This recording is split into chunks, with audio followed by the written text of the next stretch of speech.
Hey, tonight we are going to explore the serene world of ancient Chinese imperial sleep customs. In the shadowed chambers of the Forbidden City, where dragons adorned the ceilings and silk curtains swayed in gentle evening breezes, emperors sought perfect slumber as diligently as they sought to rule their vast empire. The humble pillow, crafted from jade, porcelain, and rare woods, became not merely an object of rest, but a vessel of both physical well-being and spiritual connection. Court artisans dedicated lifetimes to perfecting these sleep treasures, studying the flow of qi through the body during rest, creating shapes that would carry emperors into dreams filled with divine wisdom and celestial beauty. If you've been enjoying these gentle journeys into the peaceful rituals of our ancestors, I'd be so grateful if you'd share this story with someone you care about who might need rest tonight. Perhaps leave a kind word about how these tales have helped you find sleep on difficult nights. I'm curious, has your day been gentle to you as it comes to its close? Now dim your lights, pull your blankets close around you, and let the soft whispers of ancient wisdom carry you into a world where time moves like honey, slow and golden in the quiet hours of night. In the twilight years of the Tang dynasty, when poets still wandered misty mountains and the Silk Road brought treasures from distant lands, the imperial sleep chamber in the heart of Chang'an Palace stood as perhaps the most important room in all of China. Not for its grandeur, though its walls were adorned with finest paintings of landscapes that seemed to breathe with life, nor for its size, which was modest compared to the grand ceremonial halls. Its importance lay in a simple truth understood by the Emperor Xuanzong himself. An emperor who slept well, governed well. The chamber held a bed platform of carved sandalwood, elevated 3 steps from the floor. Silk curtains the colour of midnight hung in gentle folds, occasionally stirring in the night breeze that carried the distant scent of plum blossoms through latticed windows. But the treasure of this room, the object to which imperial artisans devoted decades of study, rested at the head of the bed, the emperor's pillow.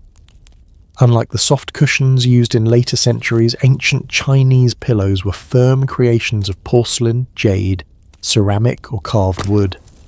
These materials were believed to keep the head cool while supporting proper alignment of the body's vital energy channels.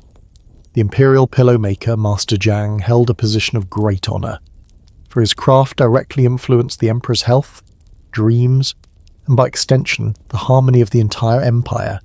Master Zhang had inherited the position from his father, who had learned from his father before him. For 7 generations, the Zhang family had crafted pillows for imperial heads. The knowledge they preserved was not merely artisanal, but incorporated the wisdom of physicians, astronomers, and spiritual advisors from across the realm. On this particular autumn evening, Master Zhang moved quietly through the gloaming light of his workshop, a small building nestled beside a lotus pond in the northeastern corner of the palace grounds. Shelves lined the walls, holding prototypes of pillows in various stages of completion, some bearing intricate carvings of dragons and phoenixes, others simple and unadorned, but with subtly perfect curves that had taken months to refine. The emperor had been experiencing troubling dreams lately, waking with a furrow in his brow that deepened as the days passed. The court physicians had examined His Majesty thoroughly and found no physical ailment. The astronomers had studied the heavenly patterns and assured the emperor that no inauspicious alignments were present. This left the matter of the imperial pillow, which Master Zhang had been summoned to reconsider. Master Zhang was now in his 60th year, his beard more silver than black, his hands marked with the small scars and calluses of decades spent working with fine tools against hard materials. Despite his age, his eyes remained sharp, particularly when assessing the curve of a pillow edge or the precise angle of a support ridge. He moved with the unhurried grace of one who knew that perfection could not be rushed. "A pillow for dreaming," he murmured to himself as he picked up a smooth piece of white jade, turning it over in his hands to feel its weight and temperature. The imperial astronomers had told him that Jupiter had entered the house of the dragon, suggesting that the emperor needed dreams of clarity and foresight. This would require a pillow that opened the pathway between the base of the skull and the heavenly court of inspiration. The ancient texts taught that different pillow shapes influenced the flow of qi through distinct meridians of the body.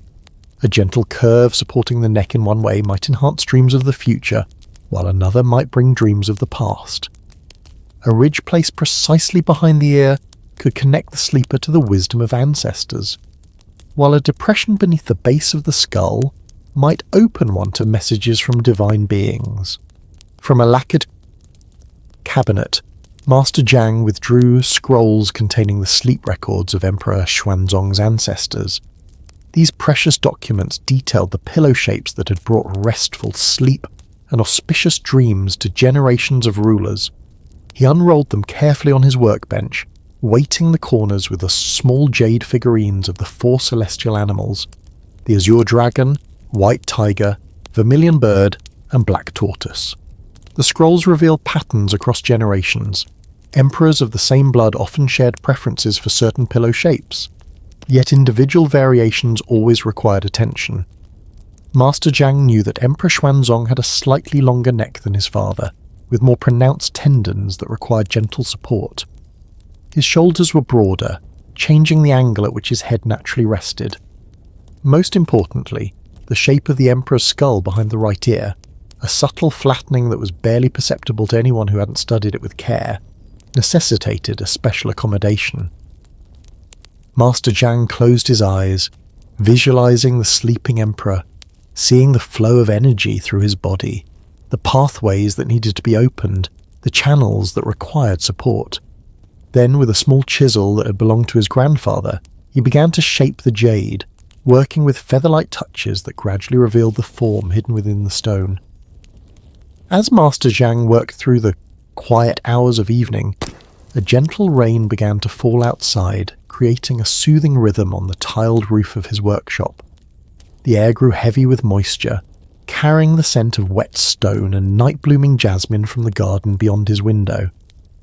He paused occasionally, holding the developing pillow up to an oil lamp, studying how the light played across its surface, revealing any imperfection that his fingers might have missed. 5 days and nights passed this way, with Master Jiang sleeping only in brief intervals on a simple pallet beside his workbench. Food was brought to him by a young apprentice who had been sworn to silence about the creation taking shape within the workshop. On the 6th day, as morning mist still clung to the lotus pond outside, Master Jiang held up the completed pillow to the first rays of sunlight filtering through his window. The jade had been transformed into a gently curved rectangle with subtly sloping sides. One end featured a meticulously crafted depression that would cradle the base of the Emperor's skull perfectly.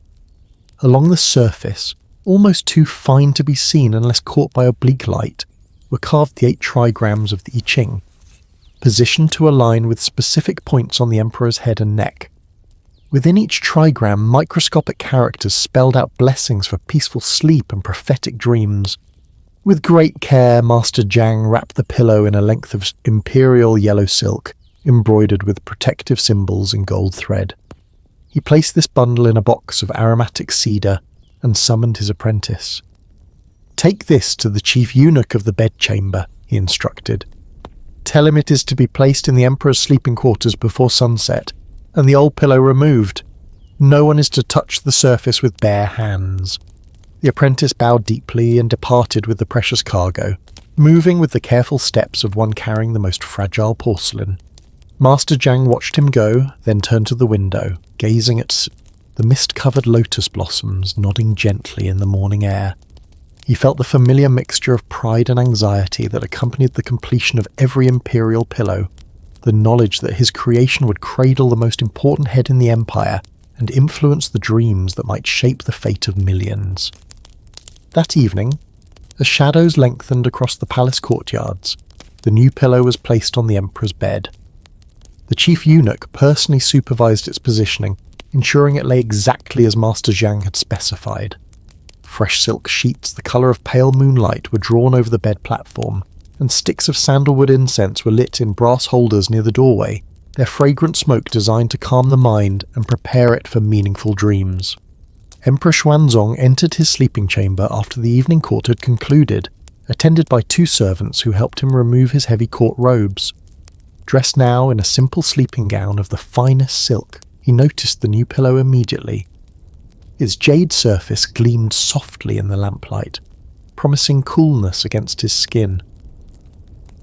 "Master Zhang has completed his work?" he asked, though the answer was evident.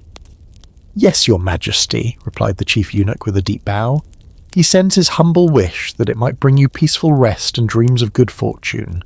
The emperor approached the bed, studying the pillow with interest. Without touching it, he leaned closer to examine the nearly invisible carvings on its surface. A small smile of appreciation crossed his face at the craftsman's skill. Then, dismissing his attendants with a wave, he settled himself on the bed, gradually lowering his head until it made contact with the cool jade. The immediate sensation was one of perfect support. Where his old pillow had created a subtle pressure against his neck that he had grown so accustomed to he no longer noticed it consciously, this new creation seemed to embrace the exact contours of his head and neck. It was firm, yet somehow yielding in precisely the right places. The emperor closed his eyes, aware of a feeling of alignment spreading from his head down through his spine. Outside, the palace fell quiet as night deepened.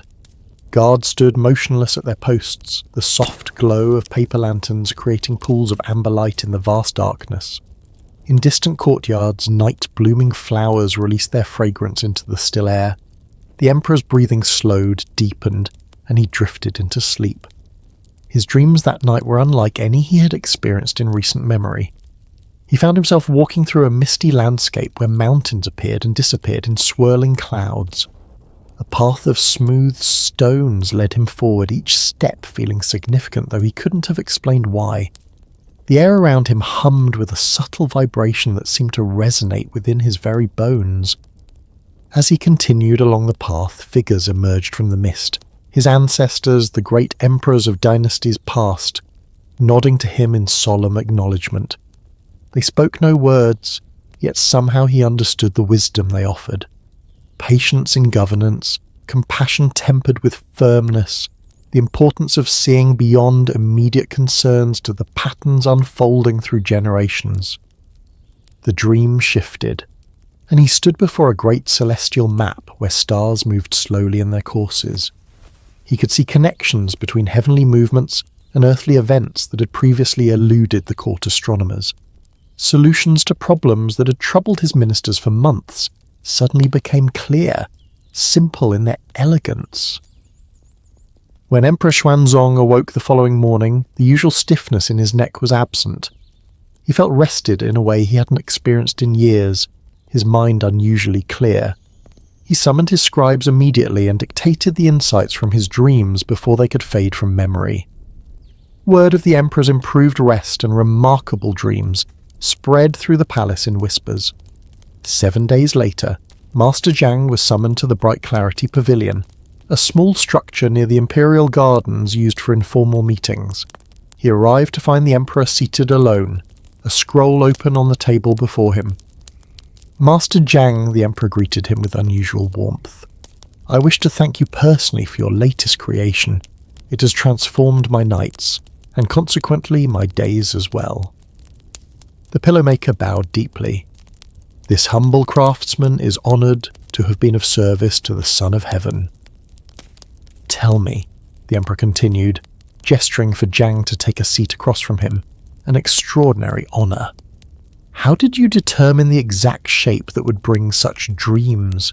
Master Zhang settled carefully on the edge of the offered seat. "Your Majesty, the ancient texts teach us that the head contains 9 palaces of thought, each connected to different aspects of wisdom. The shape of the pillow creates valleys and peaks that either restrict or encourage the flow of qi to these palaces during sleep." He continued, his voice taking on the rhythmic quality of one reciting knowledge passed through generations. "For your Majesty, I observed that the connection between the palace of ancestral wisdom and the palace of heavenly foresight needed strengthening. The jade pillow creates a bridge between these 2 points, while simultaneously supporting the meridian that runs from the base of the skull to the chamber of spirit behind the eyes." The Emperor listened with fascination. "And the material? Why jade for this particular pillow?" "Jade holds special properties for channeling spiritual energy," Master Zhang explained. This particular stone was selected from the mountains of Kunlun, where it formed near an underground spring. It carries the essence of water, adaptable yet powerful, yielding yet persistent. These qualities complement your Majesty's nature as revealed in your birth chart. Their conversation continued as morning light filled the pavilion. The Emperor asked questions about the ancient principles of sleep that Master Jiang had studied his entire life, showing a keen interest that went beyond mere curiosity. As their discussion concluded, the Emperor made an unprecedented request. "I would like you to create a similar pillow for the Crown Prince," he said. "He has reached an age where proper dreams may guide his development as a future ruler." Master Jiang bowed his acceptance of this commission, his heart filled with quiet pride. As he returned to his workshop beside the lotus pond, he found himself reflecting on the sacred nature of his craft. The humble pillow, so often overlooked in discussions of imperial treasures, held the power to shape the dreams that shaped the empire. In the months that followed, Master Jiang's creation for Emperor Xuanzong became legendary within the palace. The Emperor's improved temperament and insightful governance were attributed to his restful nights and meaningful dreams. Court officials began to approach Master Jiang discreetly, hoping to commission pillows for themselves. He accepted only a few such requests, choosing those officials whose work most directly affected the welfare of the people. The tradition of imperial pillow selection developed further under subsequent emperors. By the time of the Song dynasty, the process had become a formal ritual, conducted when an heir apparent reached the age of maturity. The imperial pillow maker would spend 100 days observing the prince's posture, studying his facial structure, and consulting with court physicians about his constitution. Only then would work begin on crafting the perfect companion for the future emperor's dreams. During the Ming dynasty, Emperor Xiaojing commissioned a comprehensive text titled The Proper Alignment of Noble Sleep, which detailed the different pillow shapes suitable for various head formations and their influence on different types of dreams. This text remained a closely guarded secret within the imperial household, with only selected passages shared with the master craftsman responsible for creating the pillows. The process of selecting materials became increasingly refined as well. Jade was favoured for its cooling properties and spiritual resonance, but the specific type of jade mattered tremendously. White jade from Khotan was believed to promote dreams of peace and prosperity. Green jade from the mountains of Yunnan was said to enhance dreams of military strategy. For emperors troubled by recurring nightmares, rare rose quartz from distant Persian lands might be incorporated into the design, often at great expense. Beyond material and shape, the placement of the pillow within the imperial bedchamber followed precise cosmological principles. The head would always rest toward the north, allowing the sleeper's energy to align with the Earth's magnetic currents. The distance from the edge of the bed platform was measured exactly, corresponding to favourable numerical values determined by imperial astronomers. Even the height of the pillow from the floor was calculated according to the emperor's birth date and its astrological significance. During the Qing dynasty, the process evolved to incorporate influences from Manchurian sleep traditions. Empress Dowager Cixi, known for her attention to detail in all aspects of imperial life, expanded the imperial pillow collection to include different shapes for different seasons. Summer called for pillows of cool materials with channels carved into their undersides to allow air circulation. Winter pillows featured subtle warming elements, thin layers of silk filled with specially selected herbs that released calming aromas when warmed by the sleeper's body heat. The significance of imperial pillows extended beyond practical considerations of comfort and rest. They became symbols of the mandate of heaven, physical manifestations of the emperor's connection to divine guidance through dreams. When an emperor died, his favourite pillow was sometimes buried with him, believed to ease his journey to the afterlife and ensure restful transitions between spiritual realms.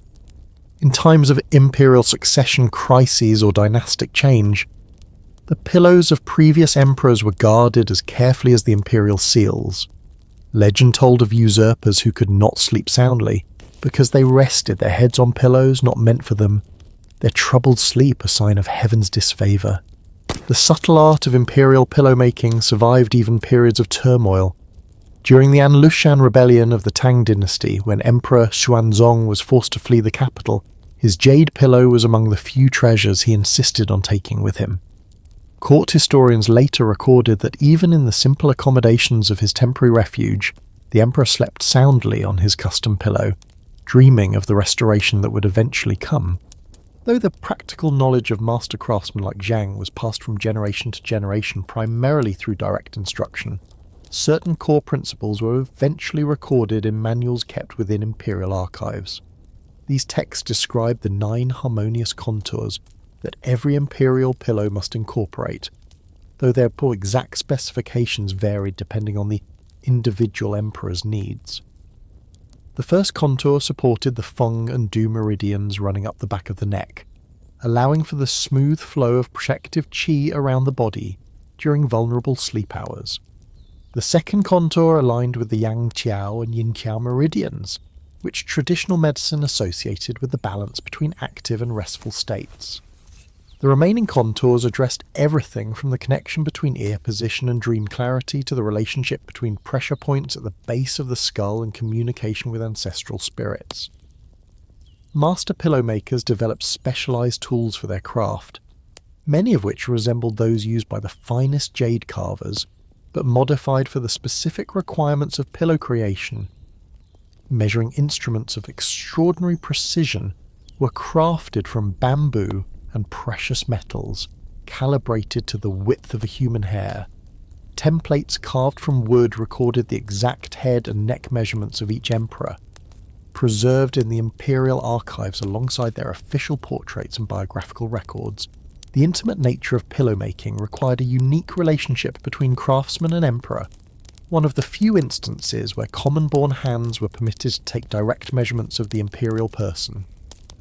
This process was surrounded by elaborate ceremony and conducted according to strict protocols. The master craftsman would approach the seated emperor from behind, never making direct eye contact.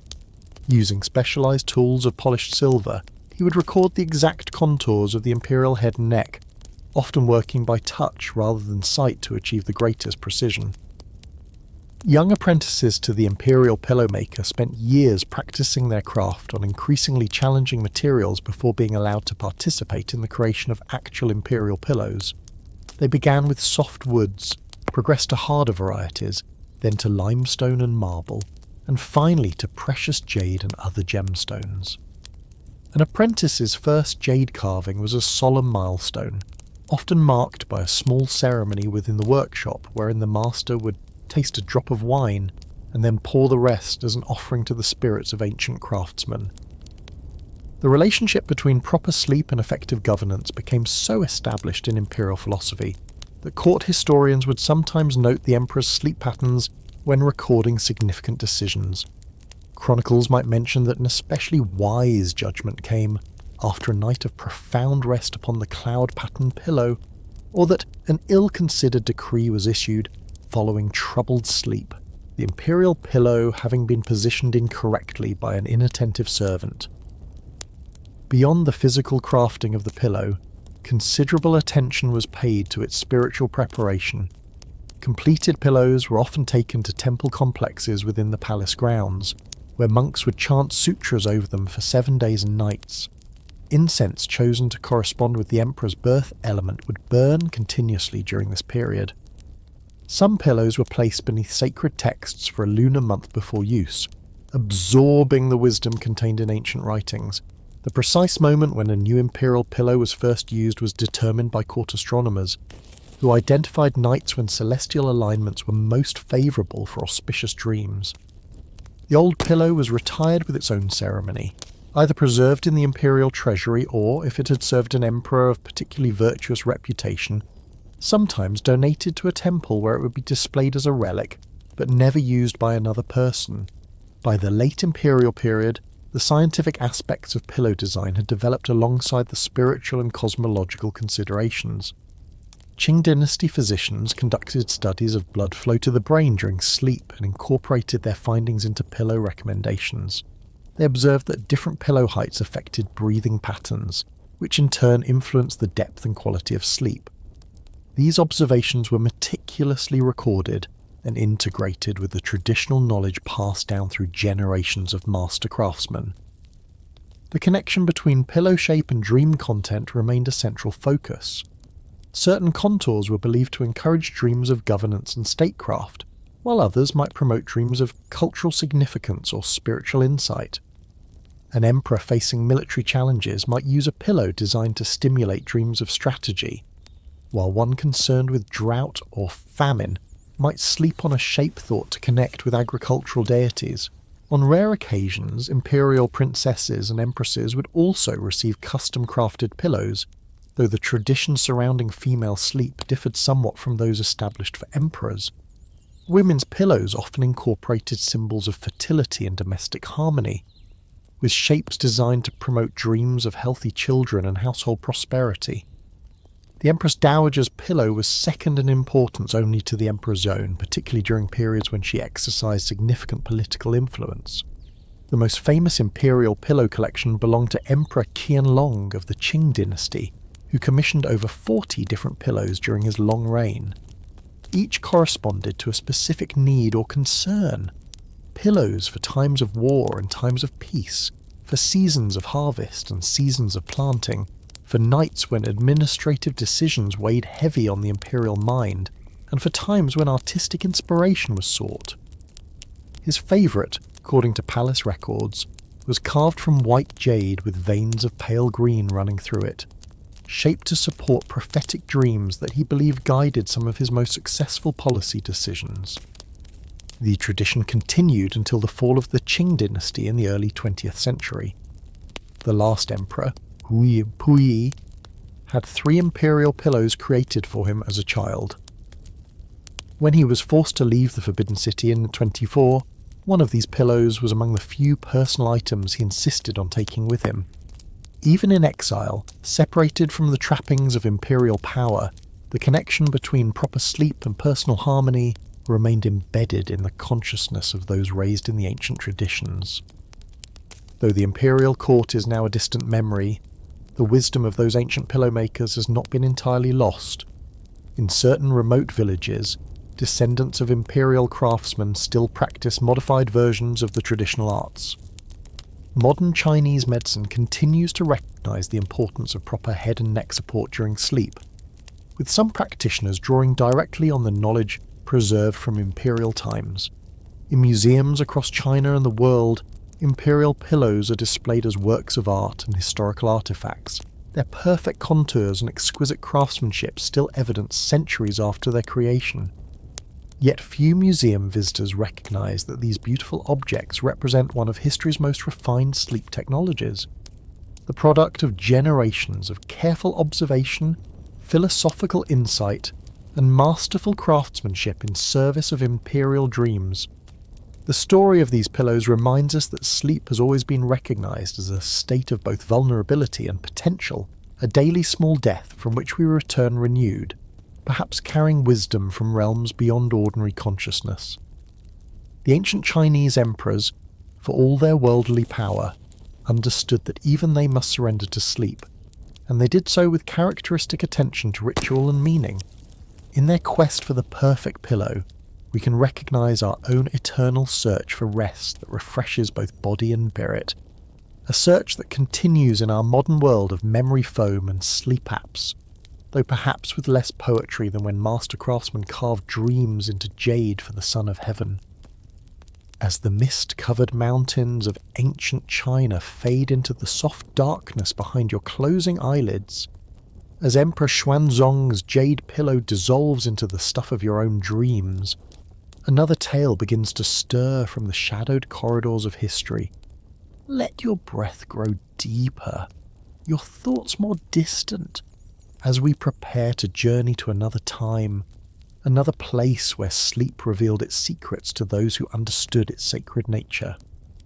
Through corridors of time, where jade dreams settle on pillows of forgotten dynasties, master craftsmen whispered their secrets into the silence of imperial nights. Their fingers, gentle as the morning dew, shaped the vessels of emperors' dreams, where mortal kings sought immortal rest. In the quiet valley where the Yangtze River curved like a sleeping dragon, nestled among ancient pines that whispered secrets to the wind, stood the imperial workshop of Master Liu. The morning mist lingered over the tiled rooftops as the first light of dawn painted golden stripes across the wooden floors.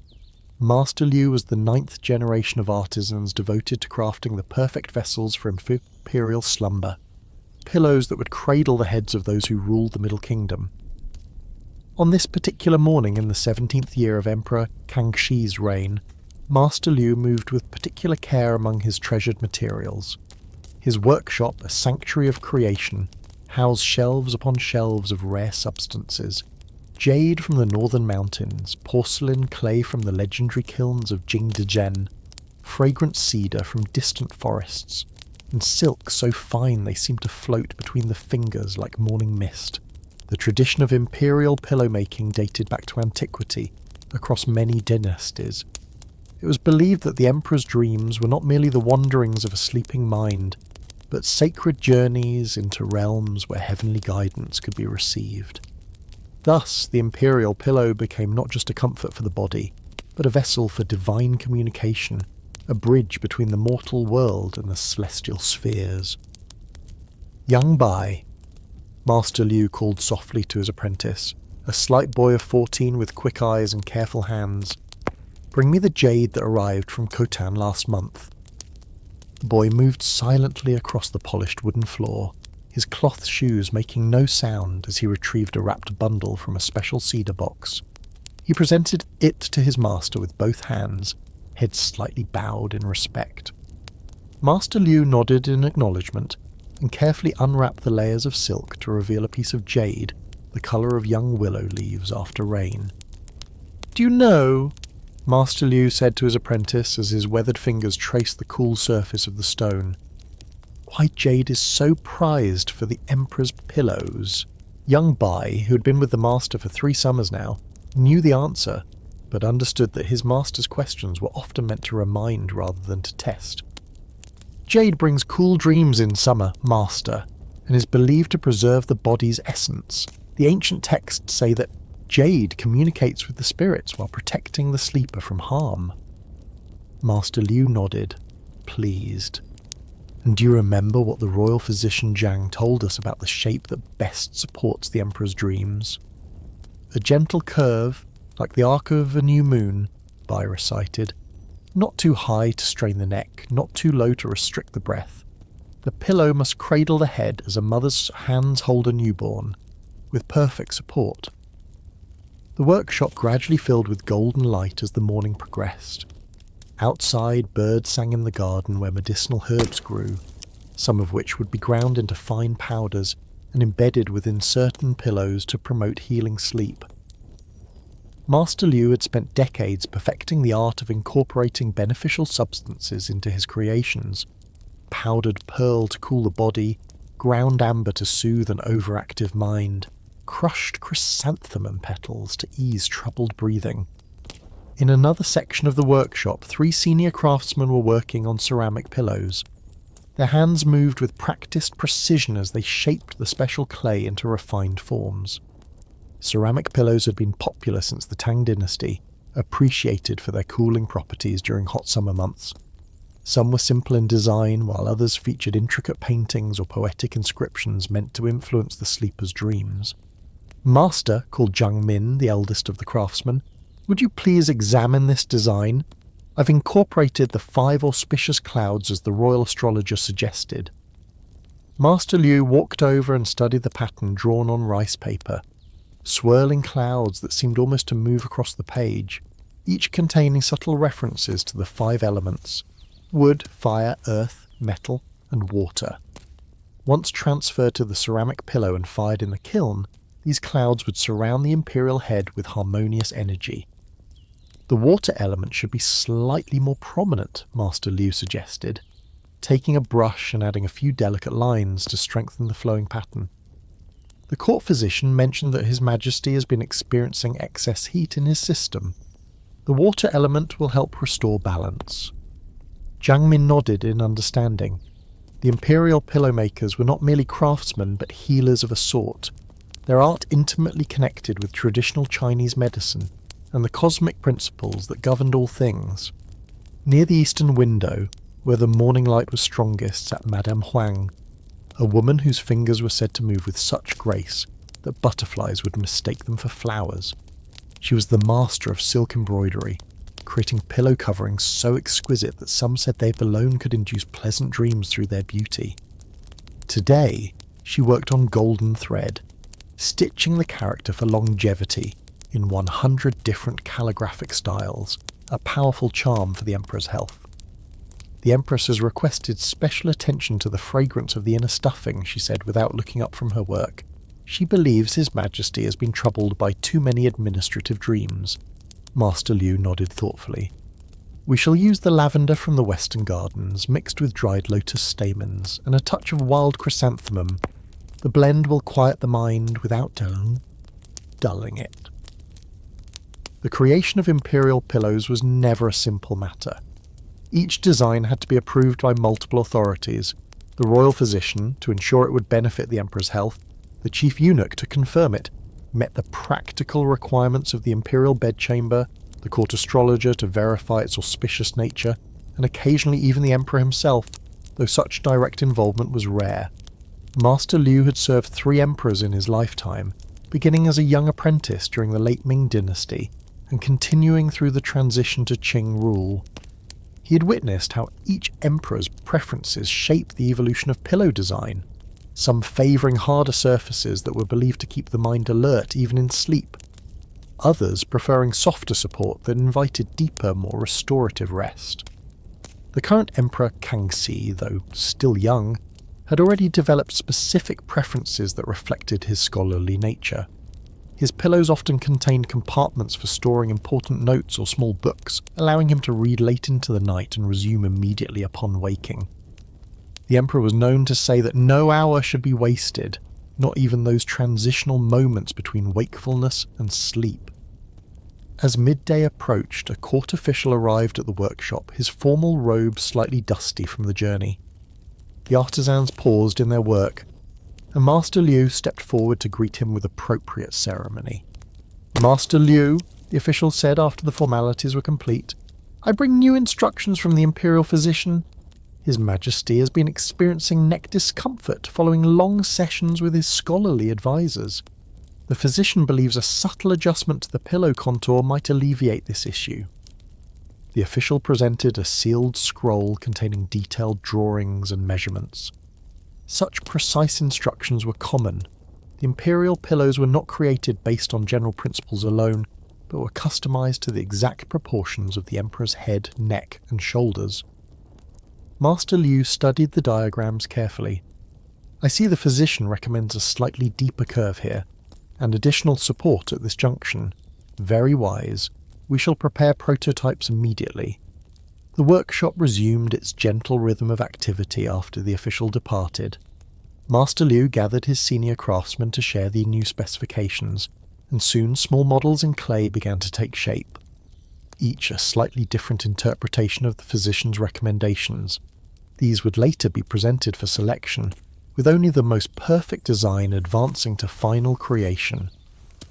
As afternoon softened into evening, the workshop filled with the warm glow of paper lanterns. This was often the most productive time, when the day's distractions had settled and the artisans could work in contemplative silence. Master Liu moved between workstations, offering gentle guidance here, quiet approval there. At the back of the workshop, in a special room kept cool by a small stream that had been diverted to flow beneath the floorboards, apprentices were preparing different materials for pillow filling. Some sorted through fresh buckwheat husks, removing any imperfections. Others carefully measured proportions of dried herbs and flowers, following recipes that had been refined over generations. "Too much mugwort makes the dreams too vivid," Master Liu reminded a young apprentice who had been a bit too generous with the aromatic herb. "The Emperor requires clarity in his dreams, not intensity." The young boy nodded earnestly and carefully removed some of the excess, his small fingers working with surprising precision. Near the evening rice, a messenger arrived from the Forbidden City with a request that both honoured and concerned the workshop. The Emperor would be visiting the Imperial Gardens near the workshop the following week and wished to observe the pillow-making process himself. Such royal interest was a mark of favour, but it also meant that everything must be perfect beyond reproach. "We will need to prepare a special demonstration," Master Liu told his assembled artisans after the messenger had gone. "Something that shows each step of our craft, but can be completed within the time of an imperial visit." The senior craftsman nodded thoughtfully. They had experienced such visits before and understood the delicate balance required, showing enough to interest and impress, but not so much that the process seemed tedious or commonplace. "Perhaps the jade cloud pillow," suggested one. "Its carving is beautiful to observe, and the translucency of the stone catches the light in ways that always please royal observers." "And we could have the silk embroidery at the stage where the golden phoenix is just taking shape," added Madame Huang. "There is something magical about watching the bird emerge from the threads." Master Liu considered their suggestions. "Yes, and we shall also prepare a display of our historical designs. One exemplary pillow from each dynasty going back to the Han. His Majesty appreciates the continuity of tradition." As night fell fully over the workshop, most of the artisans retired to their quarters in nearby buildings, but Master Liu remained, as was his custom, working by the light of a single oil lamp. This was his most creative time, when the world grew quiet and his connection to the ancient craft seemed strongest. Tonight, he worked on a special design, one not commissioned by any official but created from his own inspiration. It was a pillow carved from a rare white jade that had the unusual quality of appearing to glow from within when firelight played upon its surface. The form was simple but perfect, a gentle rectangular curve with subtle depressions exactly fitted to cradle the head. As he worked, Master Liu reflected on how the art of pillow making had evolved over the centuries. The earliest imperial pillows had been simple wooden blocks, believed to keep evil spirits away through their hardness.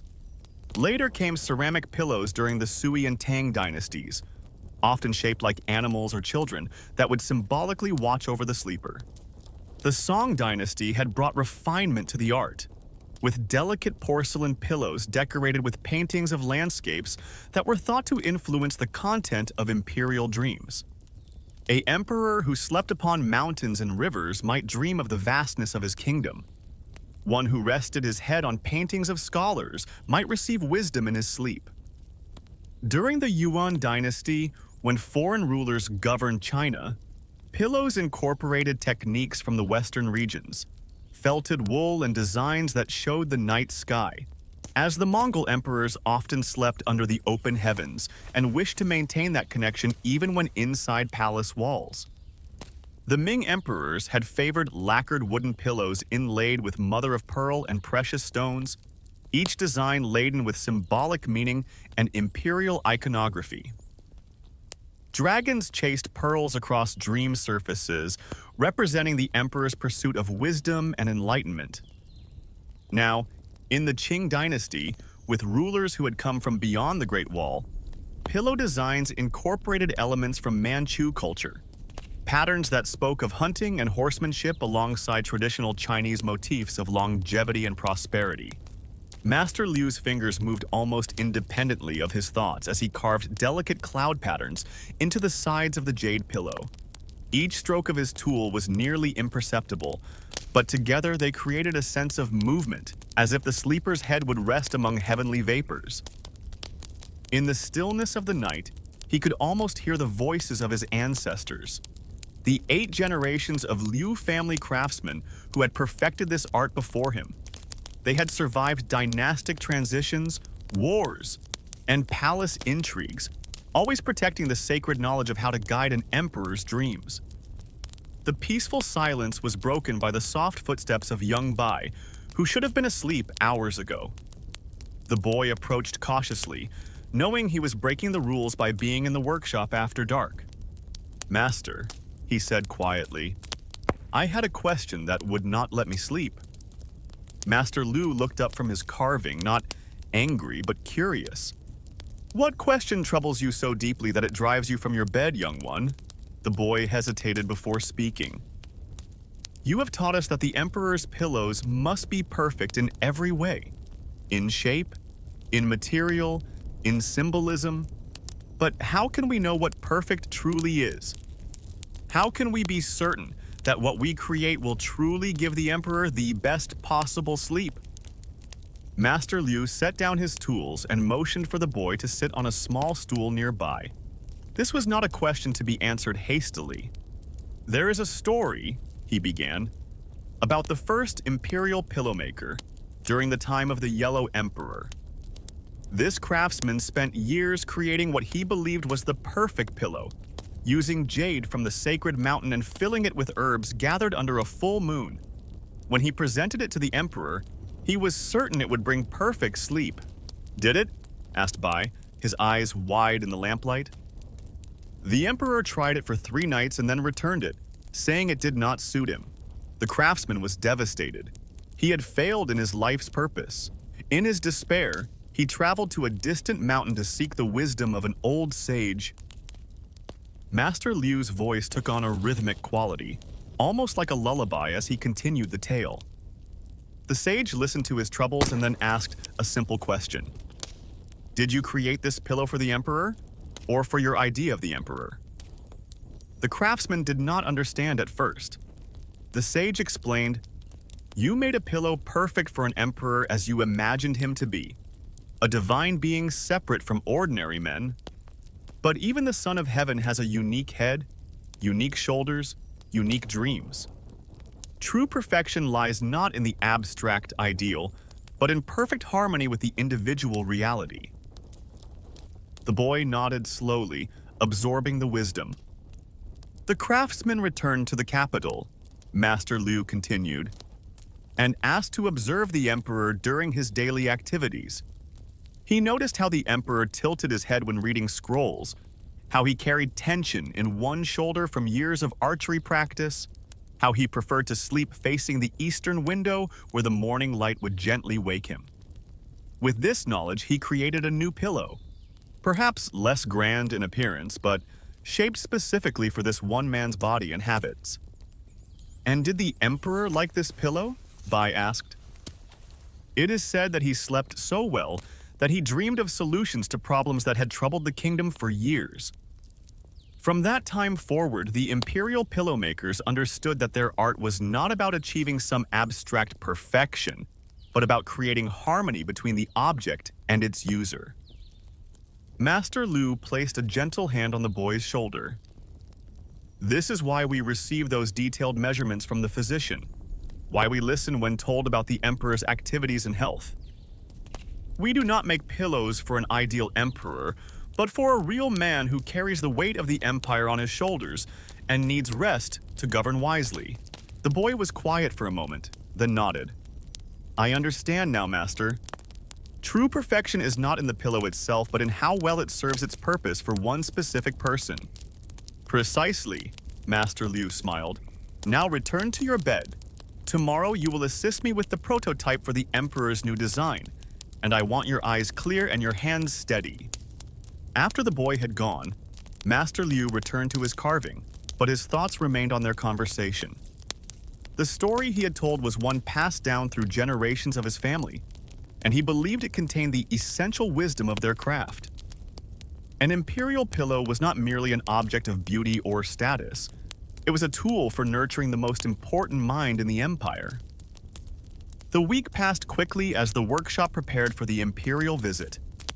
Each craftsman focused on perfecting their demonstration, while also continuing their work on the actual pillows that would eventually be delivered to the palace. The regular rhythms of creation continued. Clay was shaped and fired, jade was carved, silk was embroidered, herbal mixtures were prepared according to the physician's specifications. On the morning of the emperor's visit, the workshop was spotless, with each demonstration station arranged to showcase the craft at its most impressive stage. The finished historical collection, one exemplary pillow from each dynasty, was displayed on red silk cloths along the eastern wall, each with a small jade plaque describing its significance.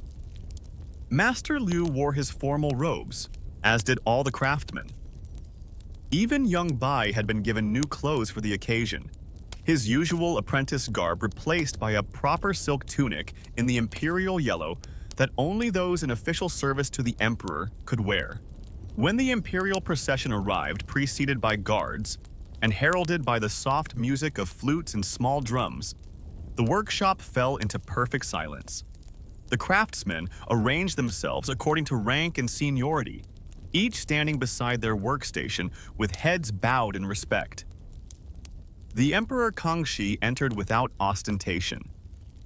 Though just 20 years of age, he carried himself with the quiet dignity that had already earned him the respect of much older officials. He was dressed simply by imperial standards, in a scholar's robe of deep blue silk with only minimal embroidery, a choice that reflected his preference for intellectual pursuits over extravagant display. "Master Liu," the emperor said, his voice calm and measured, "it pleases us to see your workshop. We have used the products of your craft since childhood and find them most satisfactory." Master Liu performed the formal kowtow. "Your Majesty honors this humble servant beyond measure. All our skill and knowledge exists only to serve your comfort and well-being." The emperor nodded and then, with a small gesture, indicated that the craftsmen should rise and continue their work. This was a signal honor, to be allowed to practice one's craft in the imperial presence rather than simply displaying finished products. With practiced calm that belied their inner excitement, the artisans returned to their tasks. Master Liu guided the emperor through the workshop, explaining each step of the process and the significance of different materials and designs. "This jade," the emperor said, pausing to examine a piece being carved, "it has an unusual quality to its color. I have not seen its like in the palace collection." "Your Majesty's eye is most discerning," Master Liu replied. "This particular stone comes from a small deposit discovered recently in the western mountains. The local officials sent it directly to our workshop when they learned of its unique properties." The emperor held the piece up to the light, studying how the sunbeam passed through the translucent stone. "And what properties make it suitable for imperial pillows?" "It maintains a cool temperature even in the warmest weather, Your Majesty, yet never feels cold to the touch in winter. And the particular mineral composition is believed to promote dreams of clarity and foresight, most appropriate for one who must see beyond the present moment." The emperor nodded thoughtfully and continued his tour of the workshop. He paused longest at the display of historical pillows, studying each with scholarly interest. "This Tang Dynasty example," he said, pointing to a ceramic pillow decorated with flying cranes, "reminds me of a poem by Li Bai about dreams taking flight. Was this connection intentional, do you think?" Master Liu was impressed by the emperor's knowledge. "The historical records suggest it was, Your Majesty. The Tang emperors often requested designs that referenced specific literary works they admired." As the visit continued, the emperor asked increasingly detailed questions about the relationship between pillow design and sleep quality. He seemed particularly interested in the medical aspects, how different shapes supported the neck and shoulders, how various materials affected body temperature, how certain herbs might influence the character of dreams. "We have been studying the ancient medical texts," the emperor explained as he examined a diagram showing ideal head positioning. "There seems to be wisdom in the old ways that modern physicians sometimes overlook." Master Liu recognized an opportunity to share his deepest knowledge. "Your Majesty, if I may be so bold, there is indeed an ancient understanding of sleep as not merely rest, but as a bridge between realms. The proper pillow does not simply support the head. It creates the conditions for the spirit to journey safely while the body rests." The emperor's eyes sharpened with interest. "Explain further." "The ancient texts speak of sleep as a small death, a temporary release of the spirit from bodily concerns. The pillow's shape guides how this separation occurs, whether the spirit rises straight upward toward heaven or moves horizontally through the world of dreams. Its material determines how much connection remains between body and spirit during sleep." And what material creates the optimal connection? The emperor asked. For different purposes, different materials, Your Majesty.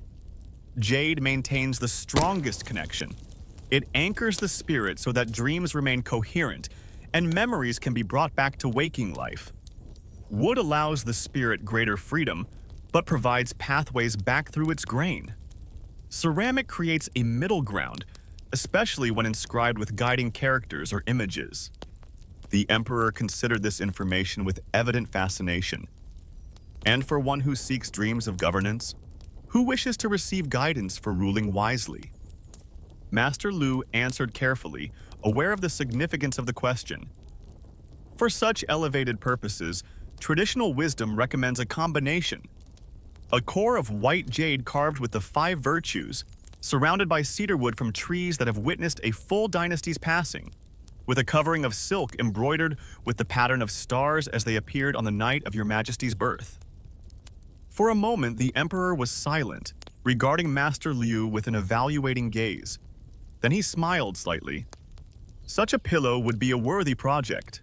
See that plans for it are drawn up and submitted to the palace for approval. It shall be done immediately, Your Majesty, Master Liu replied, bowing deeply. As the imperial visit drew to a close, the emperor selected several of the prototype pillows to be delivered to the palace for testing.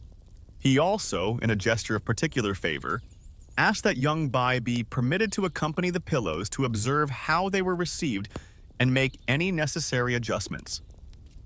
After the emperor and his entourage had departed, the workshop remained quiet for some time, each craftsman absorbing the honor of the imperial presence and the significance of the commissioned work. Then, gradually, they returned to their tasks with renewed purpose and dedication. That evening, as Master Liu worked late again by lamplight, he reflected on the emperor's interest in the ancient understanding of sleep. It was rare to find a ruler so genuinely curious about the deeper aspects of the craft. Most were content with beautiful objects that displayed their status and provided basic comfort. In the weeks that followed, the workshop focused on creating the special pillow the emperor had requested. The finest white jade was selected, examined for flaws using both magnifying lenses and the sensitive fingertips of experienced craftsmen. The cedar came from a sacred grove where the trees were said to be over 500 years old. The silk was dyed using traditional methods, with colors extracted from plants grown specifically for imperial use. Young Bai, upon his return from the palace, brought detailed observations about how the emperor had responded to the prototype pillows. The boy's eyes were wide with excitement as he described the inner chambers of the Forbidden City and the honor of watching from a discreet distance as the emperor tested each design. He favored the one with the slight depression for the ear, Master, Bai reported, and he asked most particularly about the herbal mixture that included wild chrysanthemum and dreamgrass. This information helped guide the final design of the special pillow. Master Liu personally oversaw every aspect of its creation, from the initial carving of the jade to the final embroidery of the star pattern. When complete, it was a masterpiece that embodied all the knowledge and tradition of imperial pillowcraft. The finished pillow was transported to the palace with ceremonial care, carried on a special sedan chair draped in yellow silk. Master Liu and his senior craftsmen accompanied it, along with court officials who had overseen the project from the imperial side. In a rare honor, the emperor received them in his private study rather than the formal audience hall. Here, surrounded by books and scholarly instruments rather than the usual trappings of imperial power, he examined the pillow with evident appreciation. "The craftsmanship exceeds our expectations," he said after studying the piece from every angle. "The connection between material and form is harmonious, and the symbolic elements are incorporated with subtlety and meaning." Master Liu bowed deeply. "Your Majesty's guidance inspired us to exceed our usual standards." The emperor nodded and then, to the surprise of all present, addressed a question directly to young Bai. who stood at a respectful distance behind his master. Young craftsman, you observed the testing of the prototypes. What did you learn from that experience that might not be found in your master's teachings? The boy froze momentarily, overcome by the unexpected imperial attention. Master Liu gave him a slight nod of encouragement. I learned, Your Majesty, Bai said carefully, that even the Son of Heaven adjusts his pillow in the night, just as ordinary people do. And I realized that while we craft with materials of jade and silk, the true art lies in understanding the person who will use our creation. A brief smile crossed the Emperor's face. Wisely observed.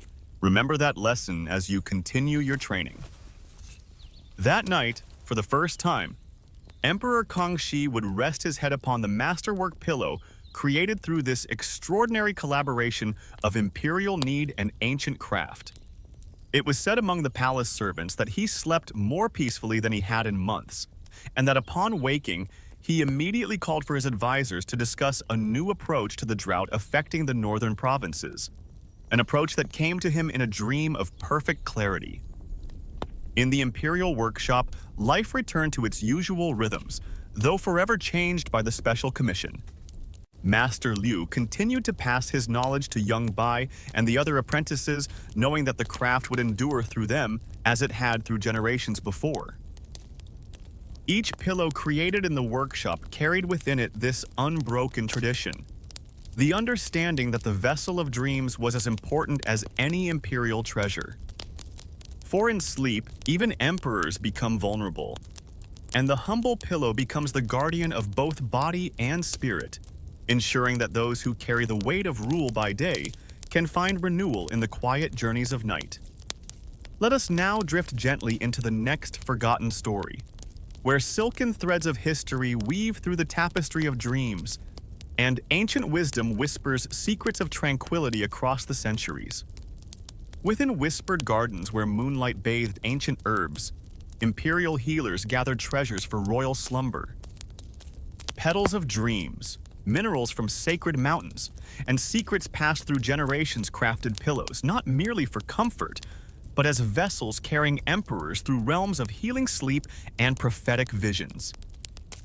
The Ming Dynasty's 16th year under Emperor Wanli brought an unusual calm to the Forbidden City. Snow had fallen early that season, blanketing the imperial gardens in pristine white that muffled every sound across the vast palace grounds. Inside the Hall of Celestial Purity, court physicians gathered in hushed consultation, their robes swishing quietly against the polished wooden floors. The Emperor had been experiencing troubling dreams and restless nights, a concern not taken lightly when the Son of Heaven's sleep was disturbed. Imperial physician Sun Wei stood among them, a venerable man whose family had served the imperial household for 7 generations. His specialty lay not in the common remedies of acupuncture or herbal teas, but in the ancient and revered art of sleep enhancement through specially crafted pillows. The imperial pillow makers were an elite group, their craft representing the delicate intersection between medicine, spirituality, and artisanship. The Emperor's dreams show an imbalance of fire elements, Physician Sun observed, his fingers trailing over ancient texts spread before the assembled healers. His sleep disturbances coincide with planetary movements that suggest we must restore harmony through carefully selected materials. The other physicians nodded in solemn agreement. The imperial pillow, that seemingly simple object upon which the Emperor rested his head each night, was in truth a sophisticated medical device, crafted according to the principles of traditional Chinese medicine that had been refined over thousands of years. In a secluded courtyard beyond the physician's quarters lay the imperial herb garden, a treasure trove of medicinal plants cultivated exclusively for the royal family. Here, as dawn broke and frost glistened on dormant plants, Sun Wei walked slowly along familiar paths. His breath formed delicate clouds in the winter air as he contemplated which botanicals would best serve in creating a new pillow for the Emperor.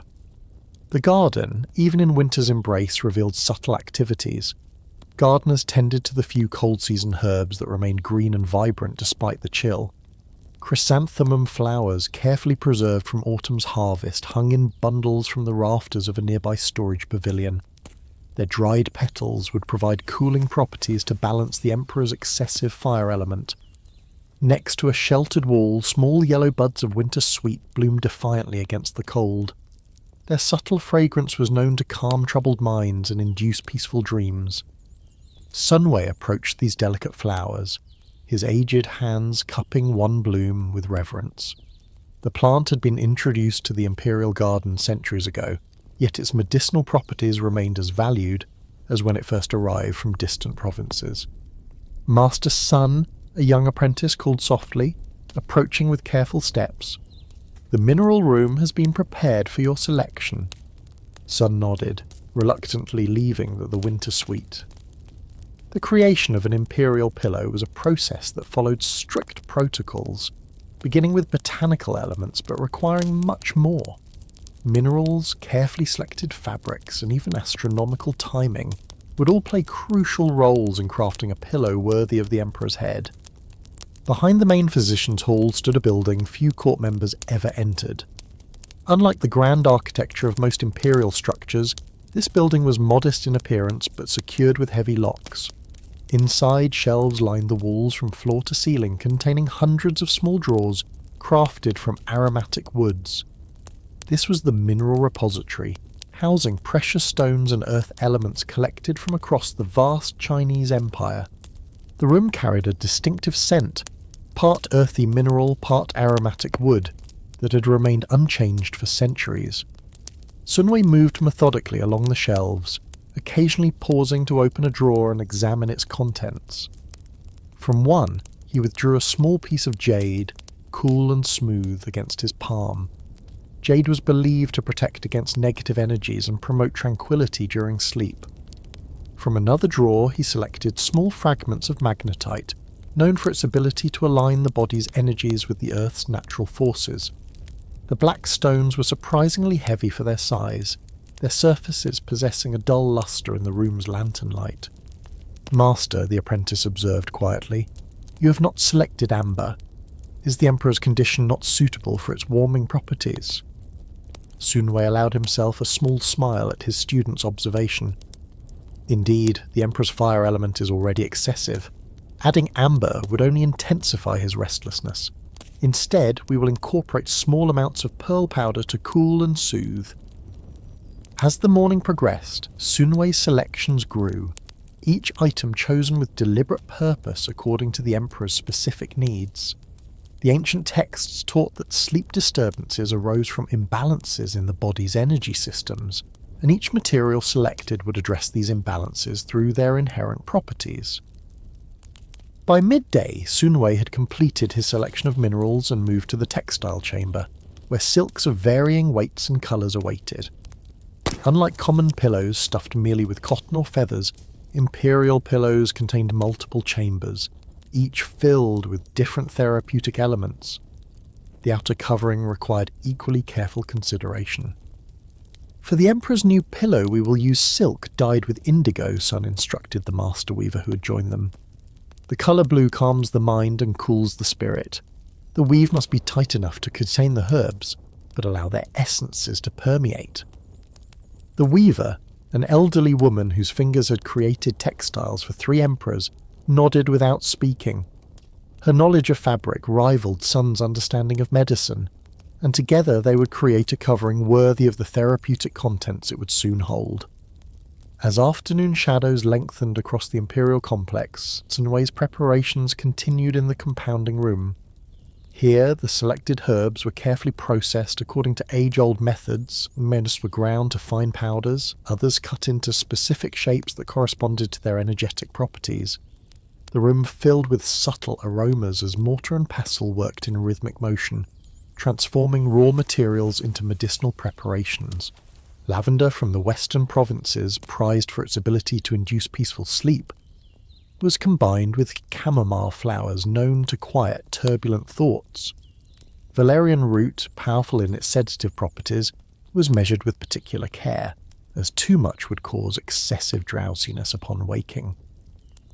"The balance must be perfect," Sunway explained to his apprentice. The emperor must sleep deeply enough to receive restorative rest, yet not so deeply that he cannot wake if needed.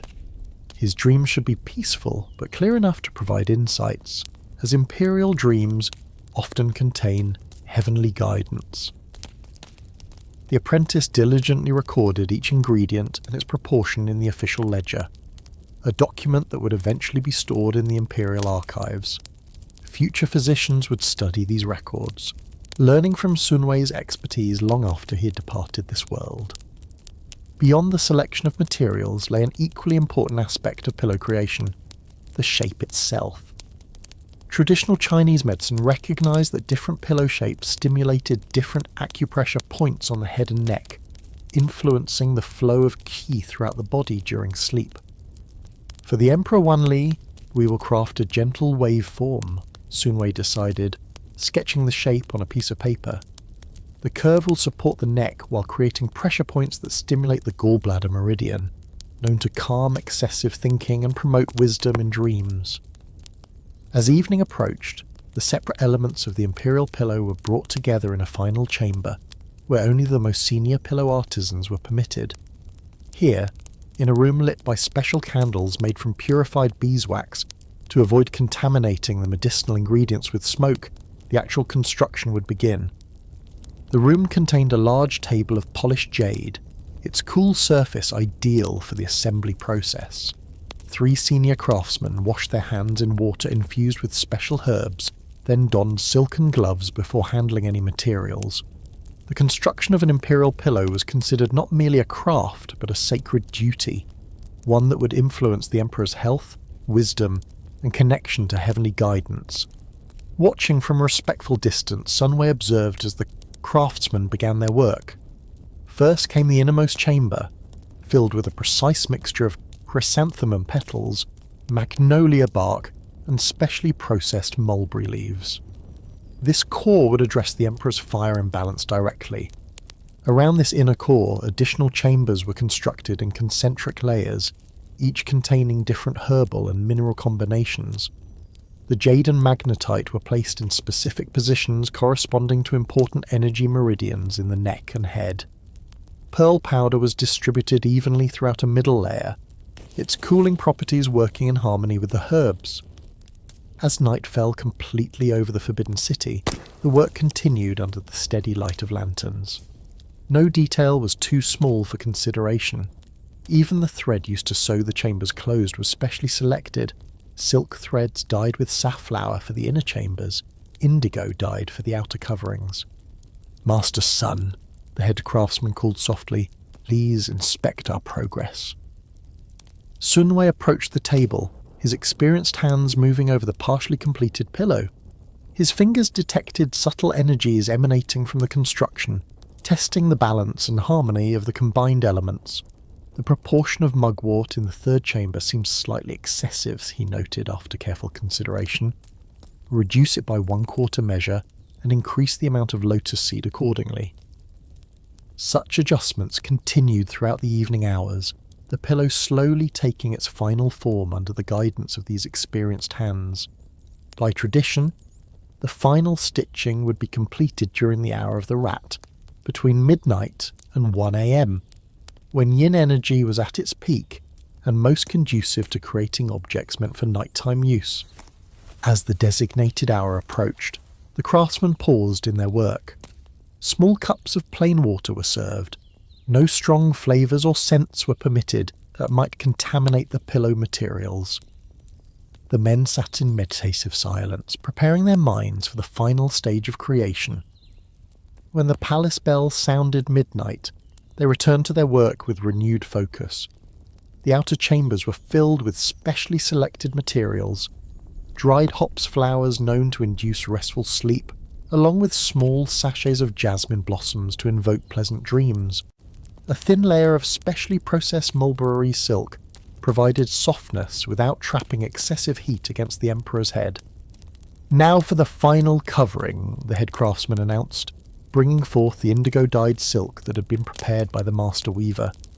The fabric shimmered in the lantern light, its deep blue colour reminiscent of the night sky just before complete darkness. The covering was sewn with stitches so fine they were nearly invisible, creating a smooth surface that would feel pleasant against the imperial bedding. Small tassels of silver thread were attached to each corner, not merely decorative but containing tiny bells that would produce sounds too subtle to wake the emperor, yet potent enough to dispel negative energies during the night hours. As the final stitches were placed, Sunwei approached carrying a small jade container. Inside was a mixture of essential oils extracted from rare plants, primarily wild bergamot and cypress, with traces of lotus and plum blossom. These oils would be the finishing touch applied to specific points on the pillow's surface to enhance its therapeutic properties and provide a subtle, sleep-inducing fragrance. With careful precision, Sunwei applied tiny droplets of the precious oil mixture to the pillow, his fingers pressing gently to ensure the essences penetrated to the inner chambers in the correct proportions. The entire room filled with a delicate aroma that seemed to make the very air heavier, as though preparing the senses for deep slumber. "It is completed," Sunwei finally announced, stepping back from the table. "Let it rest until morning in the cedarwood cabinet, allowing the energies to harmonize completely." The finished pillow was carefully lifted by all three craftsmen, no single person permitted to bear its full weight until it was presented to the emperor. They placed it in a special cabinet made from cedar harvested during a specific season and phase of the moon. The cabinet doors were closed and sealed with a paper talisman bearing Sun Wei's personal chop mark. As the tired men finally departed the workroom, the palace was in its deepest quiet, with only occasional footsteps of distant guards breaking the silence. Sunwei walked slowly back to his quarters, satisfied with the night's work, yet knowing that the true test would come with the emperor's use of the pillow. The following morning brought clear skies and warming temperatures, as though nature itself approved of the newly created pillow. Court officials moved about their duties, preparing for the day's audiences and ceremonies. Yet within the physician's quarters, Sunwei and his colleagues focused entirely on the preparation for presenting the new pillow to the emperor. The presentation itself was steeped in tradition. The pillow would be carried on a special tray of white jade, covered with a cloth of imperial yellow silk until the moment of presentation. Sunwei would personally explain the pillow's properties and provide instructions for its use, as imperial pillows were never simply placed on beds but required specific positioning, and occasionally the recitation of certain calming texts before use. By mid-morning the sealed cabinet was opened. The pillow was carefully removed and inspected once more by Sun Wei. Overnight, the various elements had indeed harmonized, creating a therapeutic object greater than the sum of its parts. The subtle fragrance had mellowed into something barely perceptible yet deeply calming when one drew close enough to sense it. "It is ready," Sunwei confirmed, allowing a rare smile of satisfaction to cross his features. "The emperor's sleep will be greatly improved by this creation." The pillow was placed on the ceremonial tray and covered with yellow silk. 4 junior physicians took positions at each corner of the tray, while Sunwei walked ahead as they processed through the palace corridors toward the emperor's private quarters. Court officials and servants stepped aside respectfully, recognizing the importance of this medical procession. In the antechamber to the imperial bedchamber, the empress herself waited to receive them. Though young, she had quickly learned the importance of proper sleep rituals in maintaining the emperor's health and temperament.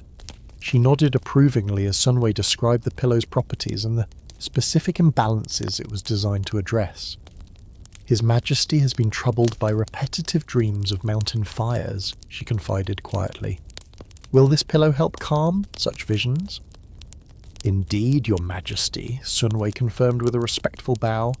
"The combination of cooling minerals and specific herbs will transform such troubling imagery into more beneficial dream journeys.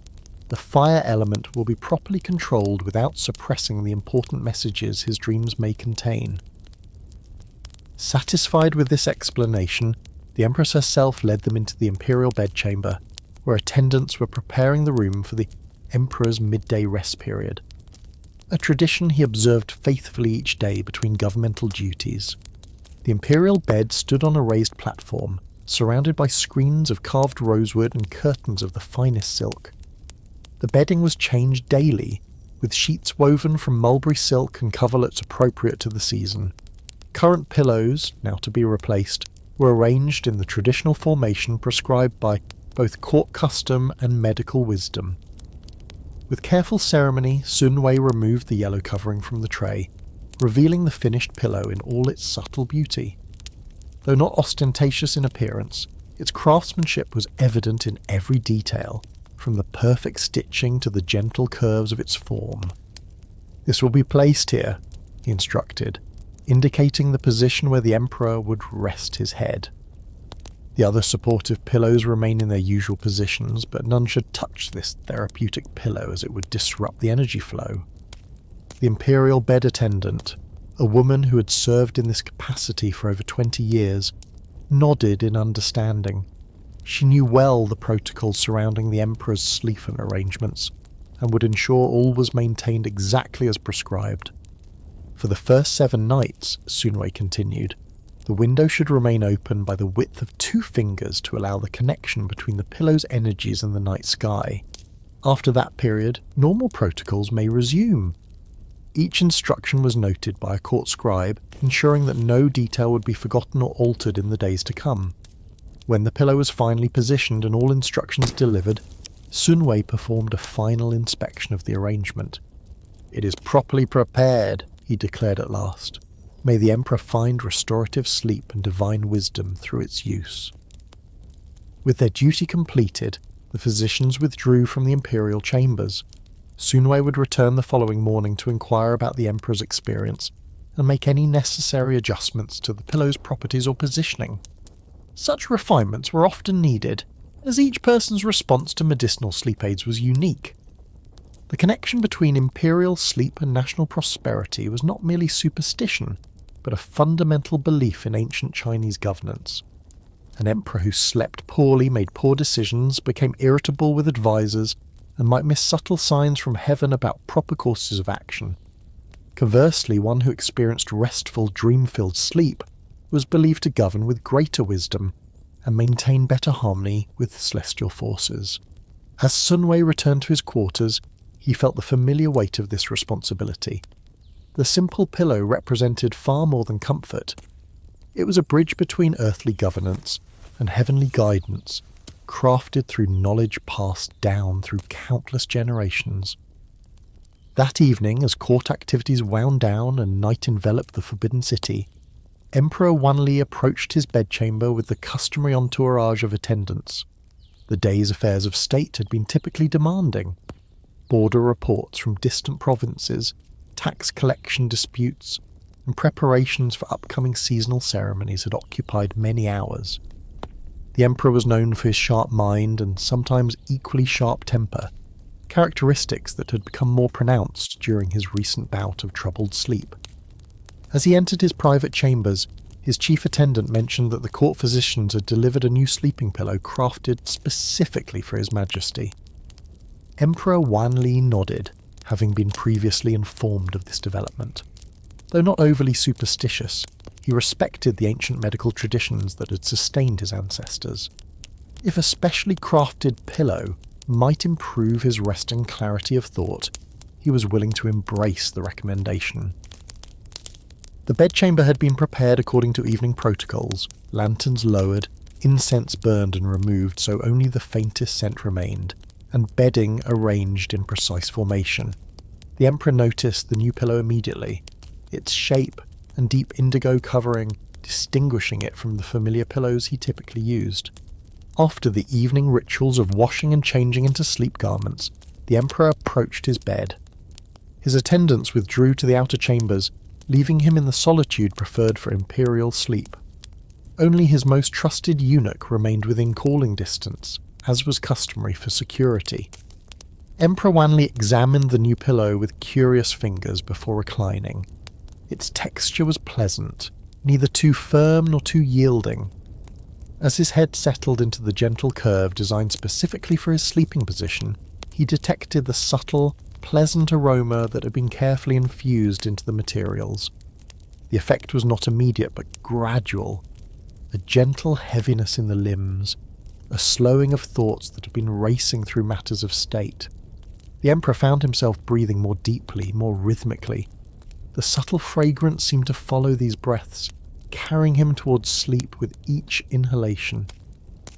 As consciousness began to fade, the Emperor experienced not the unsettling sensations that had plagued recent nights, but a gentle transition like being carried on a slow-moving boat.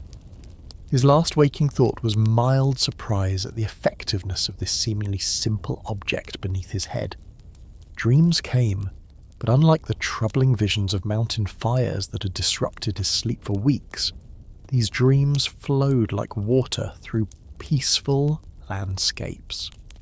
He walked through imperial gardens long gone, conversing with ancestors whose wisdom remained in historical texts but whose voices had been lost to time.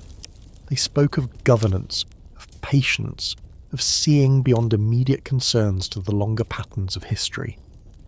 Throughout the night, palace guards maintained their vigil, noting with approval the unusual silence from the imperial bedchamber.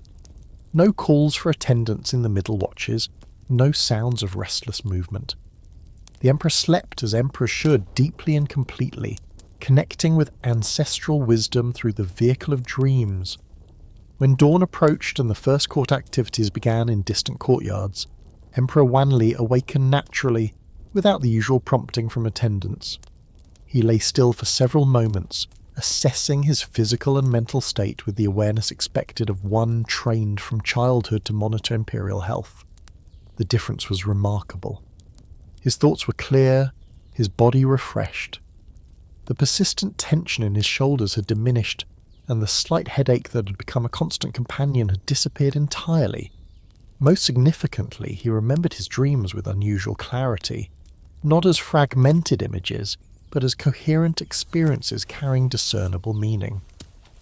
When Sunwei arrived later that morning to inquire about the pillow's effects, he found the Emperor in an unusually positive disposition. Courtiers had already noticed the change, as imperial instructions for the day had been delivered with clarity and balance rather than the irritability of recent weeks. "Your creation has served its purpose well," the Emperor informed Sun Wei during their private consultation. "I dreamt of the Western Lake and received counsel from Emperor Kangxi regarding the border disputes." Sun Wei nodded with satisfaction. "Such specific dream guidance indicates the pillow has indeed harmonized your Majesty's sleep patterns. With your permission, I will continue to monitor its effects and make any refinements necessary as the seasons change." Thus began a tradition that would continue throughout Emperor Wanli's reign. The imperial pillow became not merely a sleep aid, but an essential tool of governance, regularly adjusted to address specific challenges facing the empire. When drought threatened northern provinces, minerals and herbs associated with water elements were incorporated. During diplomatic tensions, materials promoting wisdom and clear communication were emphasized. The practice spread beyond the emperor himself. Soon the empress and crown prince received their own therapeutic pillows, each customized to their specific needs and constitutional tendencies. Court officials of sufficient rank began requesting similar sleep aids, though none were ever permitted to match the complexity or potency of the emperor's own pillow. In the years that followed, Sun Wei trained numerous apprentices in this specialized art, ensuring the knowledge would continue through generations.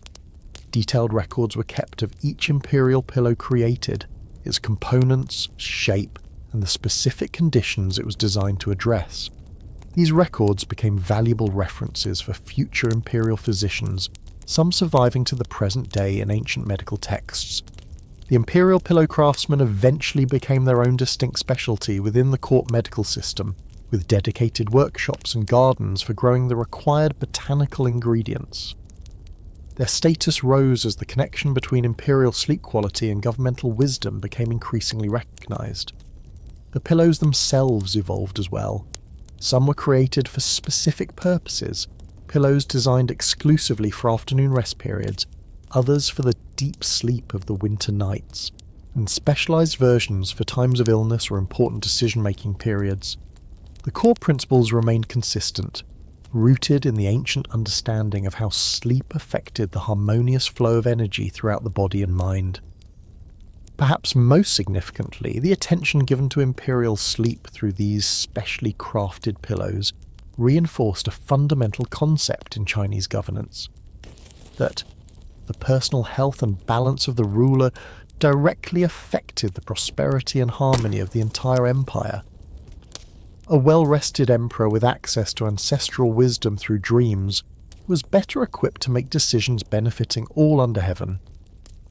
This ancient tradition of therapeutic pillow crafting continued through multiple dynasties, adapting to changing medical knowledge while maintaining its core principles.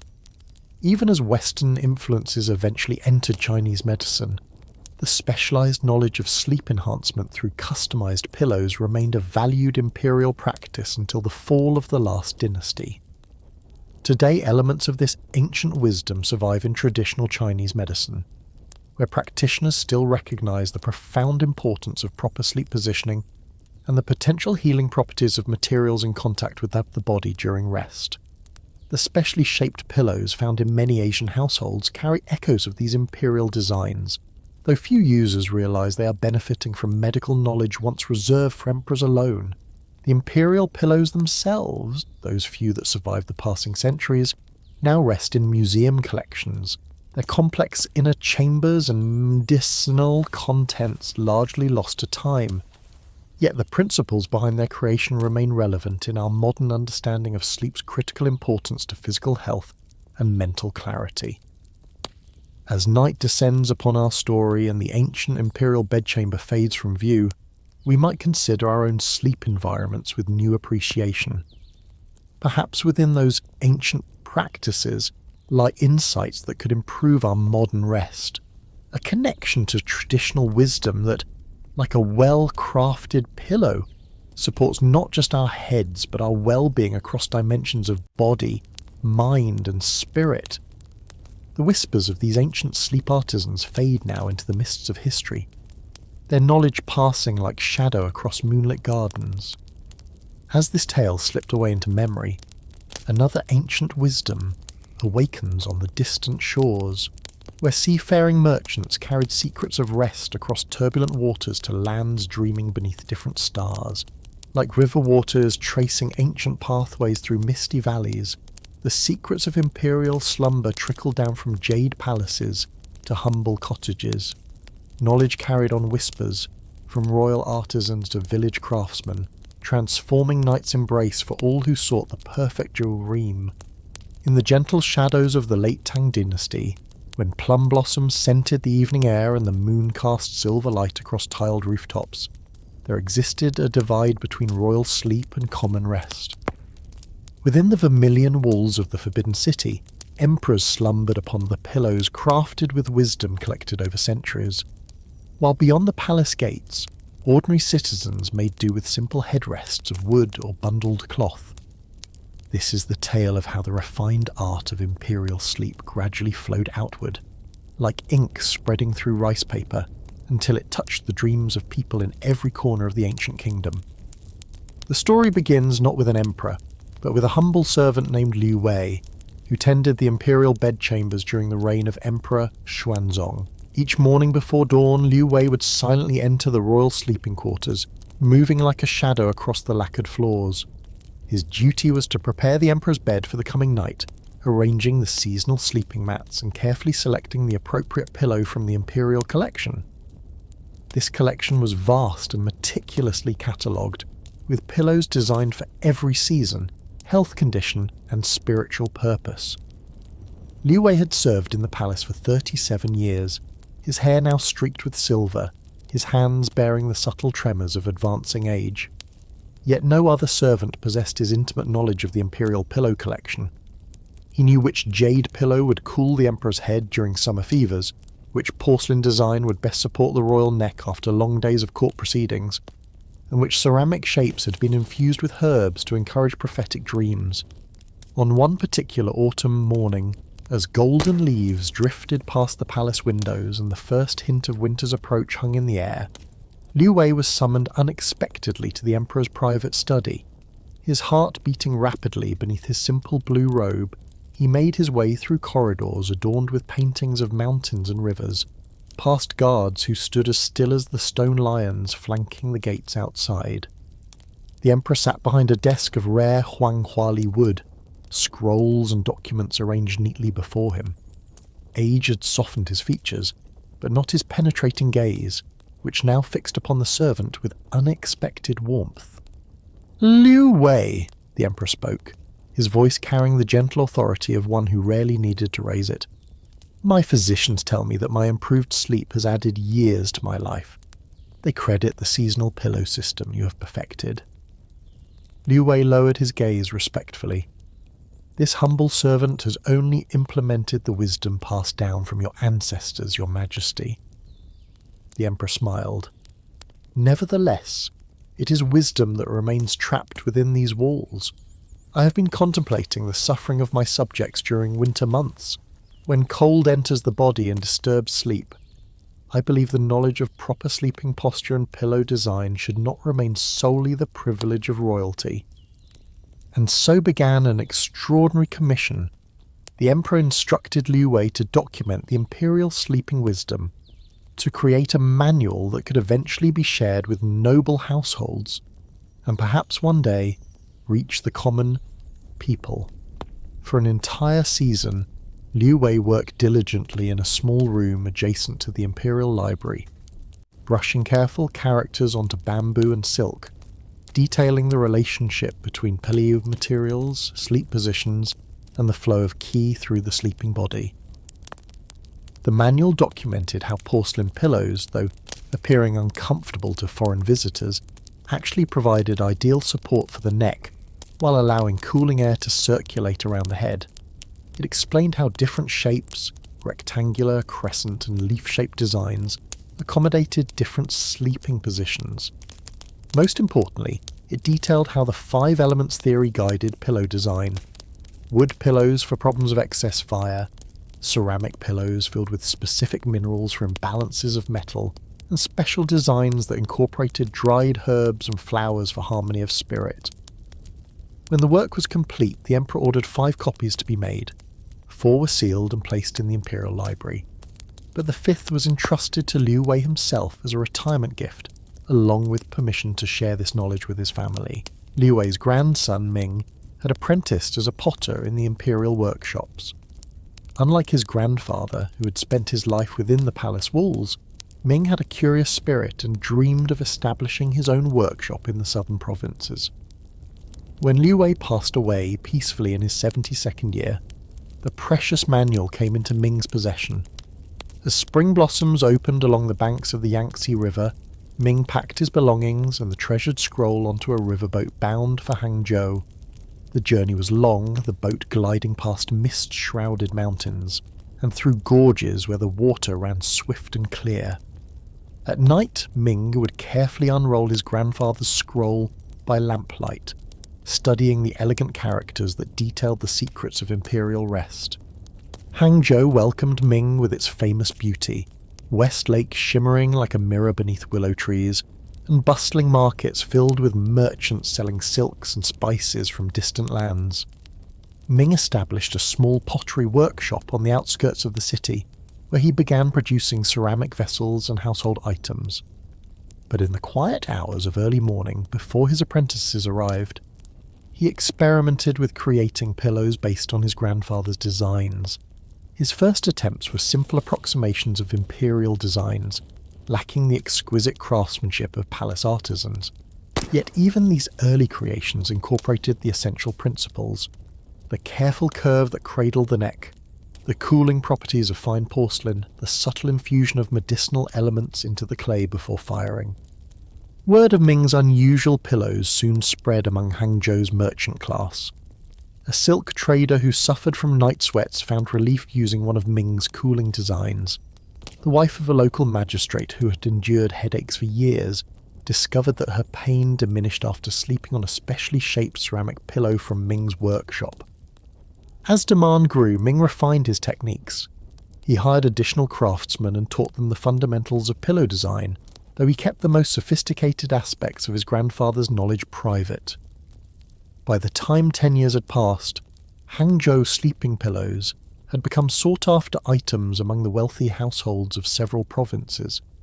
Merchants travelling to the capital carried stories of these remarkable sleep aids, inspired by imperial designs but available at considerable cost to those outside palace walls.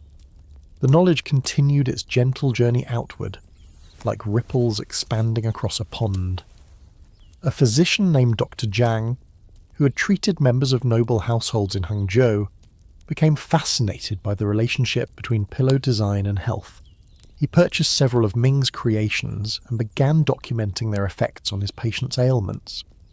Dr. Jiang's writings, combining traditional medical knowledge with observations about proper sleeping posture, circulated among scholars and medical practitioners.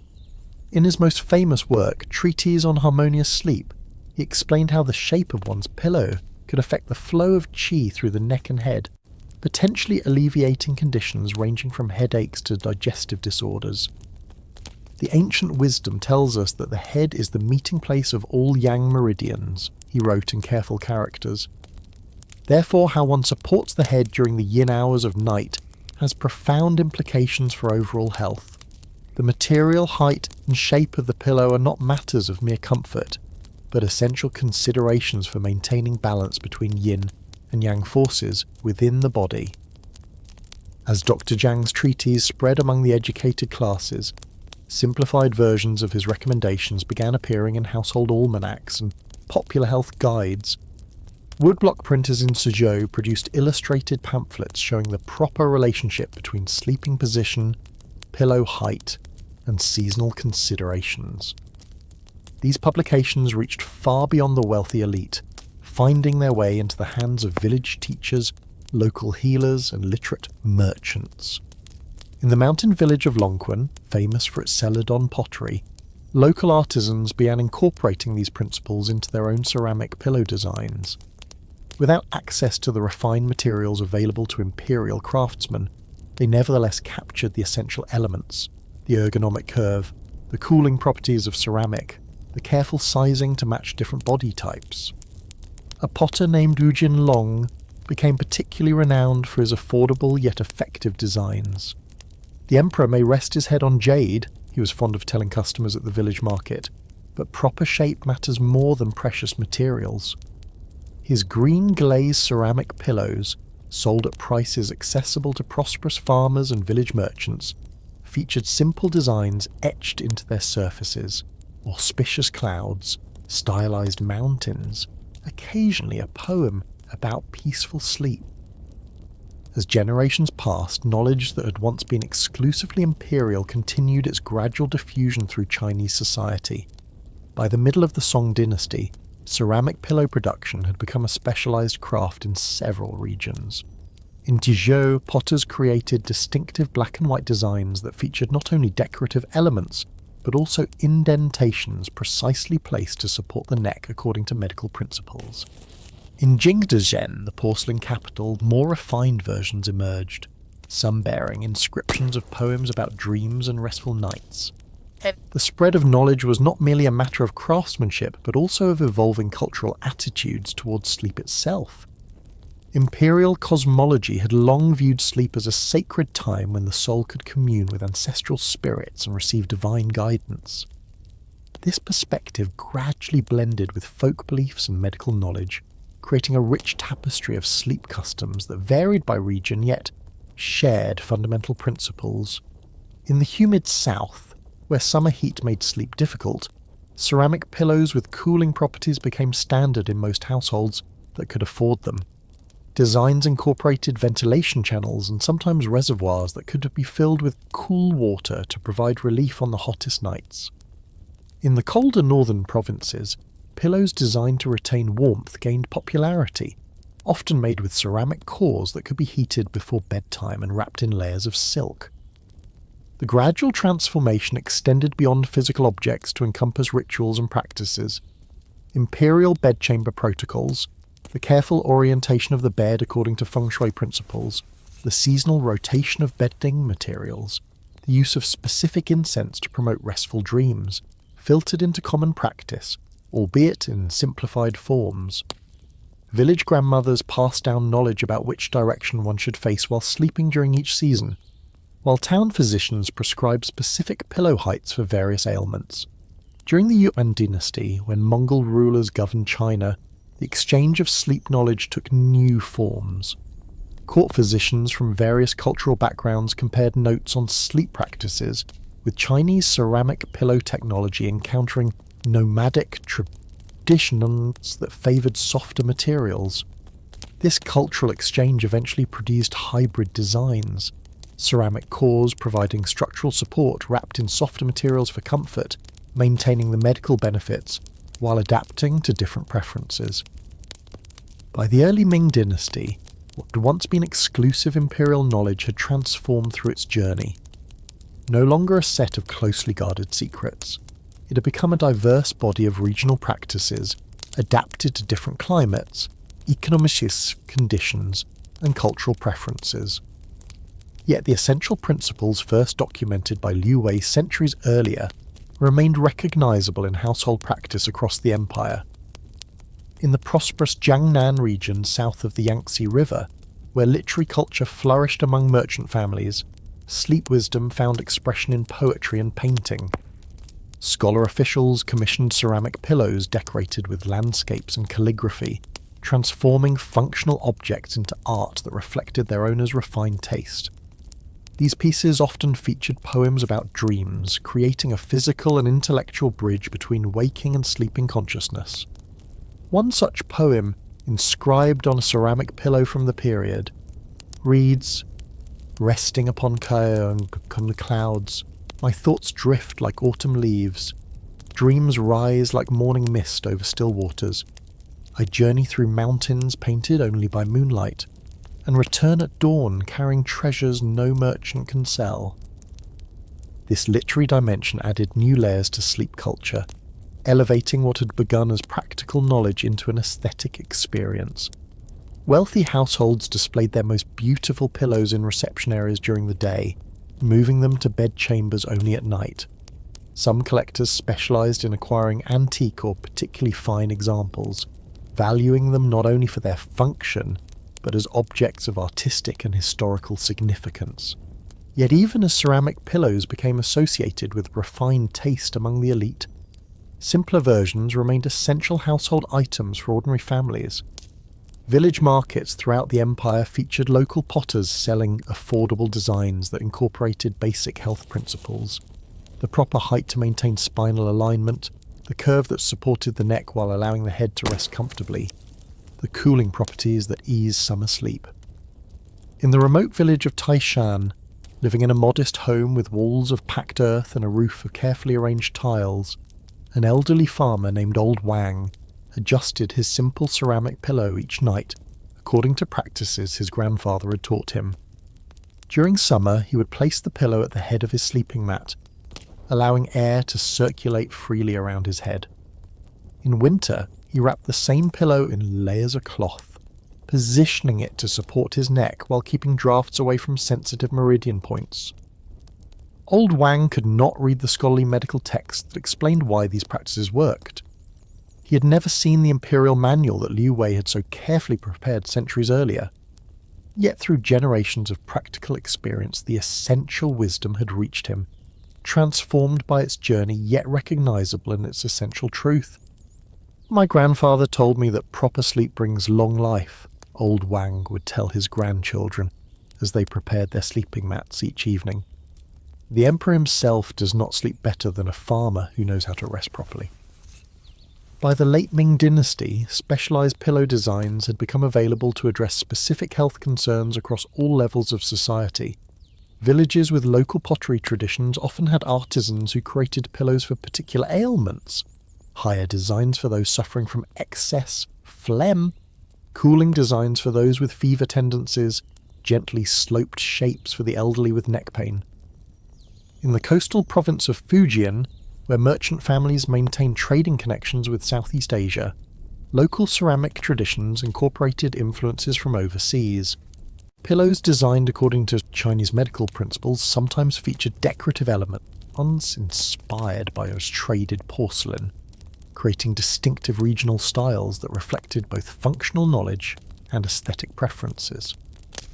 The transmission of sleep wisdom continued across generations through household practice, regional crafts, medical texts, and popular literature. Almanacs published for the general population included sections on seasonal sleep adjustments, while household encyclopedias dedicated chapters to arranging bedchambers for optimal rest. What had once required an imperial commission to document had become common knowledge, accessible in various forms to people of different educational and economic backgrounds. The story of imperial sleep wisdom's journey is not one of identical reproduction, but of adaptive evolution. As the knowledge travelled down social hierarchies and across geographical distances, it encountered different needs, materials and beliefs. Rather than remaining static, it transformed, incorporating local innovations while maintaining core principles about the relationship between body position, material properties, and health outcomes. In the bustling port city of Guangzhou, where traders from distant lands brought exotic goods and foreign ideas, local pillow designs reflected a cosmopolitan sensibility. Some incorporated cooling techniques particularly suited to the tropical climate, while others featured visual motifs that blended Chinese traditions with patterns observed on traded textiles and ceramics. A merchant named Huang, who had grown wealthy trading porcelain along maritime routes, commissioned a special ceramic pillow for his elderly mother, who suffered from difficulty sleeping. The local craftsman who received this commission combined traditional knowledge about proper neck support with innovative cooling channels, inspired by foreign vessels Huang had described from his travels. The resulting pillow, beautiful in its blue and white glaze and perfectly functional in its design, represented the continuing evolution of sleep technology, still recognisably connected to imperial origins, but adapted to current needs and influences. By the time European travellers began documenting Chinese customs in detailed accounts during the late Ming and early Qing periods, they frequently commented on the widespread use of ceramic pillows. Most curious to our understanding, wrote one Portuguese merchant in 1613, is their custom of resting the head upon ceramic or other hard materials, shaped in various forms according to the user's station and preferences.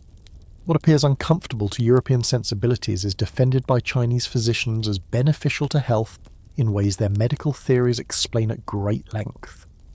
These foreign observations captured a moment in the long journey of sleep knowledge. What had begun as exclusive imperial wisdom had become so thoroughly integrated into general practice that it appeared to visitors as simply Chinese custom, its royal origins long obscure by centuries of adaptive transmission. As the Qing dynasty established itself across China, imperial sleeping customs underwent renewed documentation and systematization. Court physicians compiled comprehensive manuals that incorporated both ancient wisdom and recent innovations. These texts explicitly acknowledged regional variations that had developed over time, sometimes adopting practices that had evolved among common people before returning them to imperial use in refined form. In the imperial workshops of the Forbidden City, artisans created extraordinarily refined pillow designs for the Qing emperors, often incorporating precious materials like jade, agate, and fine porcelain. Yet the underlying principles remained remarkably similar to those documented during the Tang dynasty: the relationship between pillow height and qi flow, the seasonal adjustments to material and position, the careful alignment of the body during rest. The circle had, in some sense, completed itself. Knowledge that had once flowed outward from imperial chambers had returned, enriched by its journey through countless households and workshops across the empire. The ceramic pillow used by a farmer in a remote village, and the jade pillow upon which the emperor rested, shared fundamental design principles, separated primarily by materials and decorative elements rather than functional understanding. This pattern of knowledge diffusion, from imperial exclusivity to common practice, reflected larger patterns in Chinese cultural history. Technologies and ideas that began in rarefied settings gradually became democratized through complex networks of transmission, adapting to different environments while maintaining essential characteristics. The journey of sleep wisdom from palace to village exemplified this process, visible in objects that served both practical needs and cultural expression. In the quiet pre-dawn hours, when stars still glimmered above tiled rooftops and temple-worn bells had not yet announced morning, people across the vast empire slept according to principles refined over centuries. In humble farmhouses and elegant urban mansions, in mountain villages and bustling port cities, the position of the sleeping body and its relationship to carefully designed headrests reflected accumulated wisdom that had travelled across time and social boundaries. An imperial concubine in the Forbidden City rested her head upon a pillow of white jade, carved with auspicious symbols and cooling to the touch. Far away in a mountain village, a farmer's wife adjusted her ceramic pillow, its simple glaze reflecting moonlight through paper windows. Though separated by vast differences in material circumstance, both women slept according to principles that had evolved through centuries of careful observation and transmitted knowledge. The story of how imperial sleep wisdom flowed from palace to village is more than a chronicle of material objects. It reveals how knowledge travels through society, not in straight lines but through complex networks of human relationships. Imperial servants who returned to their home villages after years of service, physicians who treated patients across social classes, merchants who carried both goods and ideas along trade routes, craftsmen who adapted techniques to local conditions, all served as conduits through which exclusive knowledge gradually became common wisdom. This process continues even today as researchers study traditional Chinese sleep practices and their potential benefits. Modern science has begun to validate some ancient observations: the importance of proper neck support for spinal alignment, the benefits of cooling materials for sleep quality during hot weather, the relationship between sleeping position and various health conditions. In museums around the world, ceramic pillows from various dynasties stand as beautiful artifacts of material culture. Yet their true significance lies not merely in their artistic merit, but in the story they tell about knowledge transmission across social boundaries. Each carefully shaped curve and thoughtfully placed decoration represents the accumulated wisdom of generations, passed from imperial bedchambers to ordinary households through countless human connections. The village potter who created simple ceramic pillows for local farmers might never have known that his designs descended from imperial prototypes. The grandmother who instructed her grandchildren in proper sleeping position might never have realized she was transmitting knowledge once reserved for royalty.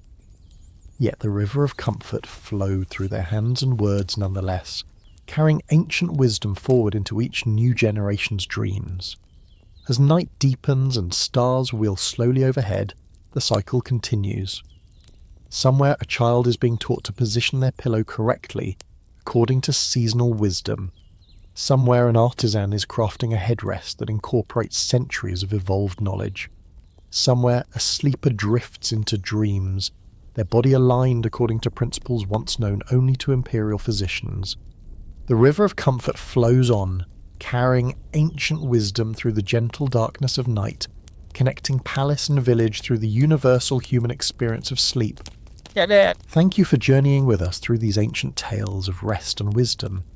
If you haven't yet subscribed to our collection of historical sleep stories, we warmly invite you to do so now. Each night we'll be here with another gentle path into the past, where history's forgotten comforts await to guide you toward peaceful dreams.